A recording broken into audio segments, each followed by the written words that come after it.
Welcome to my channel Saikat offbeat place explorer. আজকের ভিডিওতে 6 রাত 7 দিন গোয়া ট্যুরের বাজেট দেবো। আমার চ্যানেলে যারা নতুন তারা এই রকম আরও ভিডিও পেতে অবশ্যই চ্যানেলটা সাবস্ক্রাইব করে নেবেন।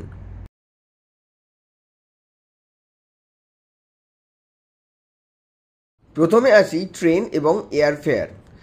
শালিমার থেকে মাডগাঁও অবধি অমরাবতী এক্সপ্রেসে এসি 2 টায়ারে আমাদের ভাড়া পড়েছিল 7,700 টাকা প্রায়, দুজন অ্যাডাল্ট এবং একজন চাইল্ড।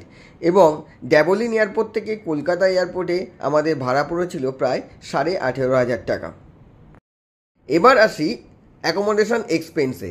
নর্থ গোয়ার ক্যালাঙ্গুটে হোটেল লাভিউডে আমাদের প্রতিদিন পড়েছিল 3600 টাকা, যার মধ্যে ট্যাক্স এবং ব্রেকফাস্ট ইনক্লুডেড ছিল। এখানে আরও অনেক বাজেট হোটেল আছে, আপনারা একটু খুঁজে নিজেদের বাজেট অনুযায়ী চয়েস করে নিতে পারেন।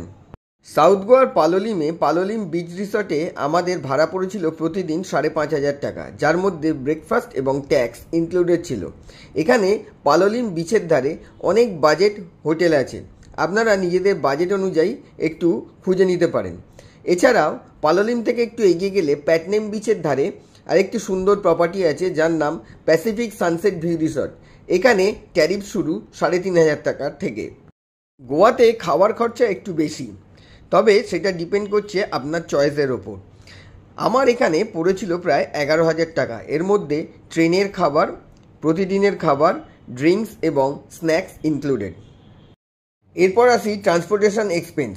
আমাদের মাডগাঁও থেকে নর্থ গোয়ায় হোটেল ড্রপ লেগেছিল 2,000 টাকা, নর্থ গোয়ায় প্রথম দিন সাইট সিইংয়ে লেগেছিল 2,000 টাকা, নর্থ গোয়ায় দ্বিতীয় দিন সাইট সিইংয়ে লেগেছিল 1,500 টাকা। এরপরে ওল্ড গোয়ায় সাইট সিইং এবং পালোলিমে ড্রপ লেগেছিল 5,000 টাকা। এরপর সাউথ গোয়ায় সাইট সিইং করতে লেগেছিল 4300 টাকা এবং শেষে এয়ারপোর্ট ড্রপ লেগেছিল 2300 টাকা। প্রতি ক্ষেত্রেই আমরা 7 সিটার গাড়ি নিয়েছিলাম এবং দুটো ফ্যামিলি ছিলাম। ভিডিওটা দেখলেন, সকলকে ধন্যবাদ। আর ভিডিওটা যদি ভালো লেগে থাকে এবং ইনফরমেটিভ বলে মনে হয় তাহলে অবশ্যই লাইক ও শেয়ার করবেন।